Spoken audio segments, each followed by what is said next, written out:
బాలు ఫైనల్కి వెళ్తున్నందుకు హ్యాపీసా? నాకు బీపీసు. నువ్వు గెలవకూడదు, గెలవలేవు, గెలవనివ్వను. నువ్వు అనుకున్నది జరగదు. సేమ్ టు సేమ్ నాది అదే డైలాగ్. కాకపోతే నువ్వు అనుకుంది జరగదు. గెలుస్తాను, గెలిచి తీరుతాను, గెలిచి చూపిస్తాను. ఓపిక ఉంటే వచ్చి చూసుకో. వస్తా. రండ్రా. వాడు నిజంగా గెలిస్తే ఆడు గెలవాలంటే పాడాలరా. ఆడు పాడాలంటే ప్రాణాలతో బతికొండాలిగా.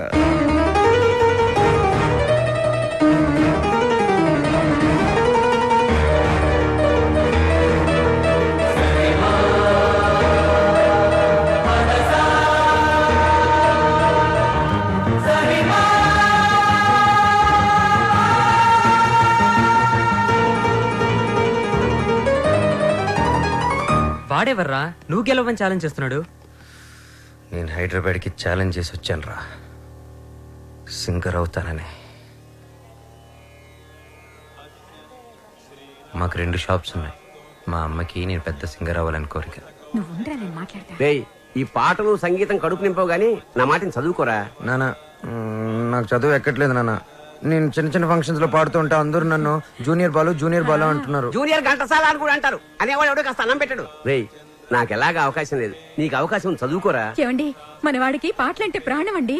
ఈ దేశంలో కళాకారుకు స్థాయి వచ్చే వరకు ప్రజలందరూ వాడిని బిచ్చగాళ్ళగానే చూస్తారు. అయినా సింగర్ గా స్థిరపడాలంటే పెద్దవాళ్ళ సపోర్ట్ కావాలరా. నాన్న మా ఎస్పీ బాలు నా గురుగారు అసలు ఏ సపోర్ట్ లేకుండా లైఫ్ లో పైకి వచ్చారు నాన్న. ఎదవ లాజిక్లు మాట్లాడు. ఏమండి, మనవాడికి కూడా పెద్దల అండదండలున్నాయి. రేపు మన ఊరికి పెద్ద సినిమా డైరెక్టర్ వస్తున్నారు. ఆయన ముందు మన బాలు పాడడానికి అవకాశం కల్పిస్తారని చెప్పారు. ఎవరు? బుల్లబ్బాయి గారు. నిన్న దర్శనానికి వచ్చినప్పుడు మనోడు గురించి ఆయనకి చెప్పాను. మా బాలు బాగా పాడతాడు, ఒక్కసారి మీరు అవకాశం కల్పించండి. లక్ష్మమ్మ, ఓ పని చేయి, రేపు పొద్దుటే మీ అబ్బాయిని తీసుకుని మా ఇంటికి రా, మాట్లాడతాను. అలాగే, నమస్కారం అండి. తీసుకొచ్చేయండి అని చెప్తాను. వాడిని నమ్మడానికి లేదే. కాదండి, నాకు మాట ఇచ్చారు. అది కాదే నా మాట. ఊరుకోండి, ఇంకేం మాట్లాడకండి. రాముడు మీద ఒట్టు. రేపు మనోడు పెద్ద సింగర్ అవ్వాలి. నేను బాలు వెళుతున్నా అంతే. పదరా, ఆయన అలాగే మాట్లాడుతుంటారు. పద రారా. ఆగండి, యాడికి తోసుకొని వస్తున్నారు? బుల్లబ్బాయి గారు రమ్మన్నారు. కూర్చోండి ఇక్కడ. అయ్యగారు నారాయణరావు గారు కలిసి భోజనం చేస్తున్నారు, అడిగి వచ్చి చెప్తాను. అలా చేయరా? సార్ సార్, ఆ బాలుగాడు వాళ్ళమ్మ వచ్చారు. కాసేపు ఉండేవా? దేవుడి దర్శనం మన దర్శనం తొందరగా ఇచ్చామనుకో, జనంలో మన మీద భక్తి తగ్గిపోద్ది.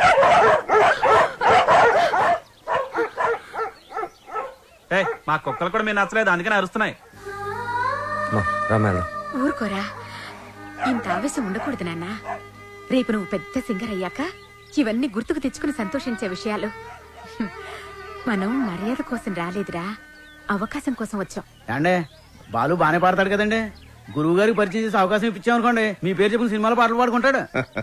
నువ్వు చెప్పినట్టు గురువు గారికి చెప్పాడికి అవకాశం ఇప్పించావనుకో, అనుకో గురువు గారు ఆడికి సినిమాలో పాటలు పాడే అవకాశం ఇచ్చారు అనుకోవా, పాటకు మా బాగా పేరు వచ్చి కుర్రాళ్ళలో ఆడికి బాగా ఫాలోయింగ్ పెరిగింది అనుకోయా. ఆడు పెద్ద పెద్ద ప్రోగ్రాములు చేసి పెద్ద సింగర్ అయ్యాడు అనుకోవా. ఆడు ఆల్ ఇండియా ఫేమస్ అయిపోయి వివివిఐపీ లా మన భద్రాచలకు దర్శనానికి వస్తాడు అనుకున్నారండి.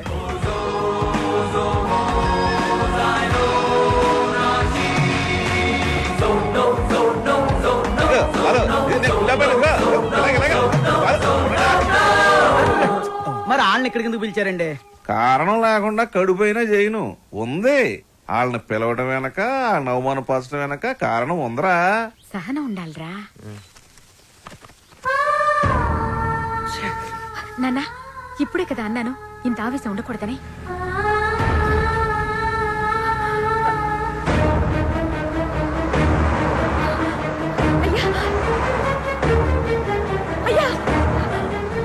అయ్యా, మా అబ్బాయి బాలు అర్జెంట్ గా వెళ్ళాలమ్మా, అవతల గురుగారు దర్శనానికి వెళ్తున్నారు.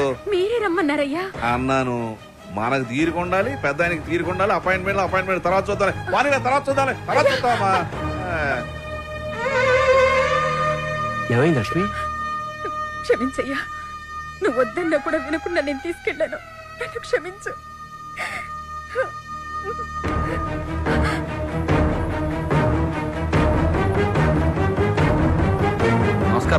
నమస్కారం. నారాయణ, ఇప్పుడు పెద్ద వెళ్ళాడు, నువ్వు ఇలా వచ్చావయ్యా? ఎందుకు అలా చేసావు? అవకాశం ఇస్తానని ఎందుకు అలా అవమానపరిచావు? ఎందుక అవమానం అంటే ఎలా ఉంటుందో నీకు తెలియజేయాలని పోయిన ఎలక్షన్ లో నన్ను చాలా అవమానపరిచావు నారాయణ. ప్రెసిడెంట్ పత్రే గారికి ప్రెసిడెంట్ పత్రే గారికి ప్రెసిడెంట్ పత్రే గారికి ఇప్పుడు కొట్లాడకి కుప్ప తొట్లాడకి నువ్వు ప్రెసిడెంట్ కదా, వాళ్ళ ఓట్లని నా ఎగస్పాటి వాడికి వేయించి ఆయన గెలిపించి నన్ను ఎరిపాపం చేసావు. నాకు చాలా అవమానంగా ఉంది నారాయణ. సరే పాయింట్కి వద్దారి. ఈ రోజుల్లో మనకి ఏం తెలుసు అనేది ముఖ్యం కాదు, మనకి ఎంతమంది గొప్పలు తెలుసు అనేది ముఖ్యం. నీ కొడుకు బాలుని ఎస్పీ బాలు అంతలోనే చేస్తాను. నెక్స్ట్ ఎలక్షన్ లో మీ వాళ్ళ ఓట్లన్నీ నాకే వేసి గెలిపిస్తానని చెప్పి ఈ రావణాసుడి మీద కాదు ఆ రాములోరి మీద ఒట్టేసి చెప్పు. మీ నాన్న మాట మీద నీకు నమ్మకం ఉందిగా? ఉంది నాన్న. నీ మీద నీకు నమ్మకం ఉందిగా? ఉంది నాన్న. ఆ భద్రాద్రి రాముడి మీద నీకు నమ్మకం ఉందిగా? ఉంది నాన్న. అయితే వెంటనే ఊరోజులు వెళ్ళిపో. ఆ రాముడి సాక్షిగా నువ్వు వెలగాలి. నీలాంటి వాళ్ళకి అడ్డొచ్చే ఇలాంటి నీచులకు బుద్ధి వచ్చేలా ఎదగాలి. నీ బలం చూపించా, నీ పలుపు చూపించా. శత్రువుని కొట్టాలంటే చెయ్యే తక్కర్లేదు. వాడికి అందనంత ఎత్తు దిగితే చాలు, వాడిని చావు దెబ్బ కొట్టినట్టే కొడతా, తప్పకుండా కొడతా. నాన్న, ఆ భద్రాద్రి రాముడు సాక్షిగా, నా తల్లిదండ్రుల సాక్షిగా నేను పెద్ద సింగర్ అయ్యాకే మళ్ళీ ఊళ్ళోకి అడుగు పెడతా.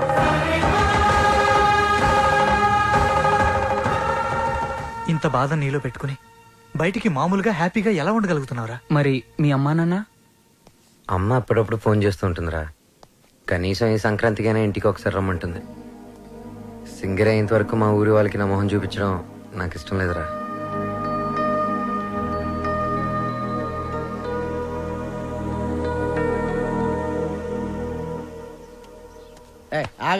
రేయ్, బాలు కూడా ఉన్నాడు కదా, లేపాడు ఏంటి ఫస్ట్ క్లాస్ గా ఉన్నాడు. ఆడితో ఒక అమ్మాయి ఉంటది. శ్రావ్య వాళ్ళ అమ్మ బాబు ఎక్కడ ఉన్నారో తెలుసా నీకు? నన్ను చంపేసినా సరే నాకు తెల్లని వాళ్ళకి డీటెయిల్స్ చెప్పను.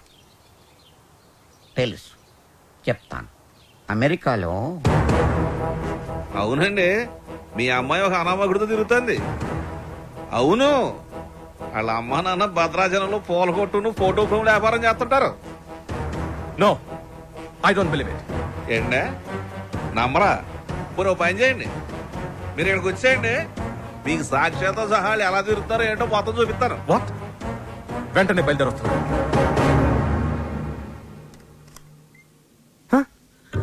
రండి రండి. నానా, మీరేనా? మేమేంటేంట్రా? అలా కాదు, అంటే సడన్ గా ఏంటి అత్తయ్య మామని బయట నిలబెట్టి మాట్లాడుతున్నా? రండి మావయ్య, కూర్చోండి. భలే పిల్లరా, సంక్రాంతి ఇక్కడే జరుపుకోవాలని చెప్పి ఫోన్ చేసి మరీ పిలిపించేసింది మమ్మల్ని. ఆ, మావయ్య ముందు మీరు మొహం కడుకోండి. అత్తయ్య కాఫీనా టీనా? బాలు తనంతా చెప్పిందిరా. ఏం చెప్పింది? నువ్వు వాడిన డ్రామా గురించి. వాళ్ళు నాకు చెప్పింది, నేను మీ పేరెంట్స్ కి చెప్పాను. అంటే ఒట్టేసింది మేం కాదు కదరా. ఒరేయ్, మీరంతా ఏంట్రా ఇంకా ఇక్కడే ఉన్నారు? పూర్ణ హోటల్కి వెళ్ళి టిఫిన్ తీసుకురండి. Okay okay okay. కోడలు సరిగ్గా చూసుకోవట్లేదని నలుగురిలో మాటొచ్చేదు, అవునా కాదా? మీరేంటి ఇంకా అలా చూస్తూ నిలబడ్డారు? వెళ్ళి మొహాలు కడుక్కోండి.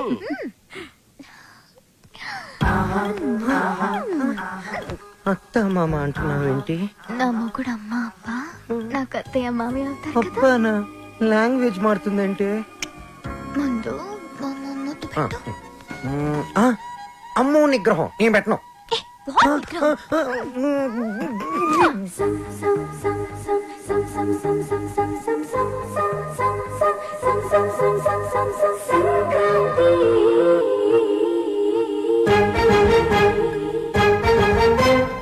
వెళ్దాం పద. 1 minute daddy. Balu daddy, Balu వాళ్ళ అమ్మా నాన్న. నమస్కారం. నమస్తే. మీకు భద్రాచలంలో ఫోటోల షాప్ ఉంది కదా? అవును సార్. కష్టపడి వ్యాపారం చేసేవాళ్ళంటే నాకు చాలా గౌరవం. నేను కూడా చాలా కష్టపడి పైకి వచ్చాను. అఫ్ కోర్స్ ఇప్పుడు నా టర్న్ ఓవరే $2000 మిలియన్ ఉంటుంది. మీకు లెక్క పెట్టుకోవడానికి ఒక నెల సరిపోదు. మీరు కూడా ఎదగాలనుకోవడంలో తప్పు లేదు.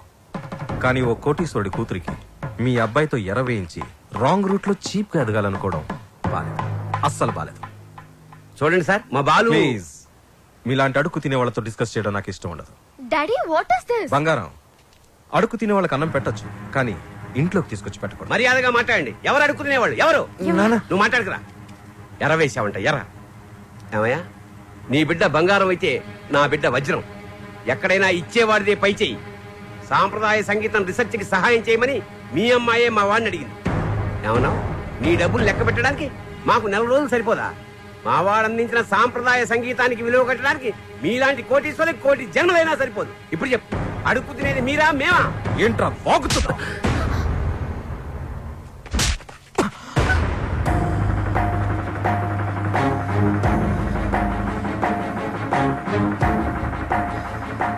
శ్రావ్య నానవన ఒకే కారణం వల్ల నేను ప్రాణాలతో వదిలేస్తున్నా.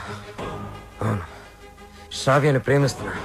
మా ఇద్దరి మధ్యలో ఎవరు రాలేరు, ముఖ్యంగా నువ్వు, నీ డబ్బు.